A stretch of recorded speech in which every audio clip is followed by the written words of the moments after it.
J'ai un projet en fait autour de la dégustation de bière artisanale.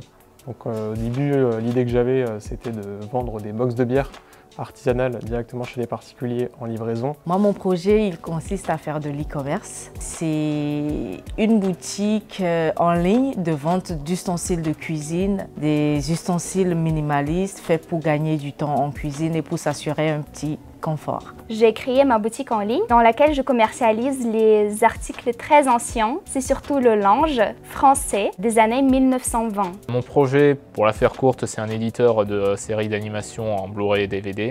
J'ai commencé à chercher des séries qui m'intéressaient beaucoup, des films qui me piquaient la curiosité, mais ils étaient juste introuvables. Et c'est comme ça que j'ai eu l'idée de faire en fait un éditeur qui en fait redonne une seconde chance à tous ces films et séries qui étaient disponibles jadis légalement mais qui maintenant ne le sont plus.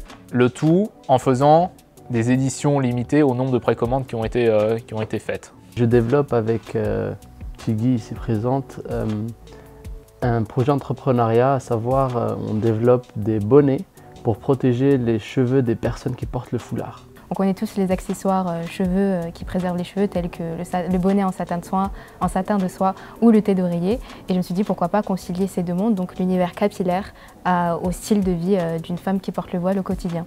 Quelles sont les conséquences qui peuvent en découler pour les sociétés lorsque vous avez une créance que vous n'arrivez pas à les récupérer? L'idée m'est venue comme ça. Il faudrait que je crée une boîte qui va se spécialiser en matière de recouvrement de créances pour les jeunes entrepreneurs, pour les jeunes entreprises, pour les entreprises qui sont en développement. Dès que je me sentirai prêt, j'essayerai de me focaliser à 100% sur ce projet et d'en faire vraiment un truc réel.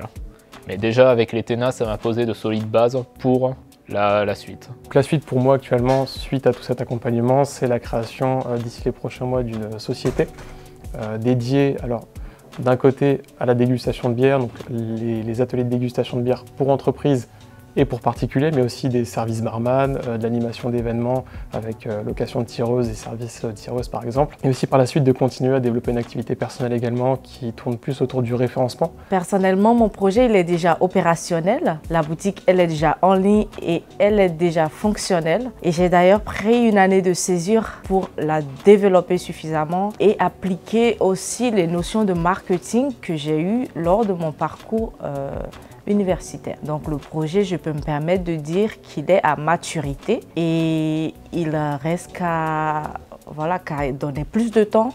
Il me reste encore une année chez les techniques de commercialisation. Et l'année prochaine, je vais continuer d'être entrepreneuse, je serai aussi étudiante. Je vais toujours faire partie de l'ETENA. J'ai une substitution de stage, donc je travaille sur mon projet pendant 2 mois. On va beaucoup travailler sur la partie juridique et on va dire commerciale, donc tout ce qui est identité de la marque et sur sa promotion. Et ensuite, d'ici la rentrée, on espère en tout cas déjà commencer à voir notre site.